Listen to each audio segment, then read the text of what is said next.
সুপ্রিয় দর্শক, আজ আমরা এসেছি গাজীপুর জেলার সবথেকে মনোমুগ্ধকর একটি মসজিদে।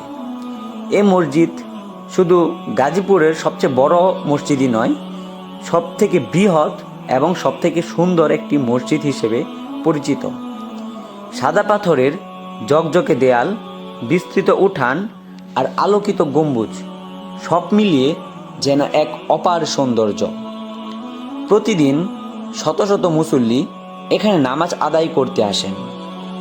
জুমা ও ঈদের সময় ভিড় উপচে পড়ে।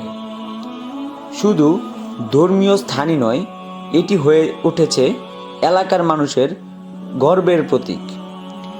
মসজিদের পাশেই রয়েছে 4 তলা বিশিষ্ট একটি দৃষ্টিনন্দন মাদ্রাসা, যার নাম দারুল উলুম শ্রীপুর। এখানে হাজার হাজার ছাত্র কোরআন, হাদিস ও ইসলামী শিক্ষায় শিক্ষিত হচ্ছে। জ্ঞান আর ধর্মের সমন্বয়ে গড়ে উঠেছে এই দারুল উলুম শ্রীপুর।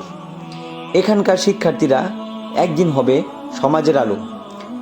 বাংনাহাটি মসজিদ আর দারুল উলুম শ্রীপুর শুধু এখানকার স্থাপনাই নয়, এটি মানুষের ধর্মীয় আবেগ আর শিক্ষার এক অন্যান্য প্রতীক।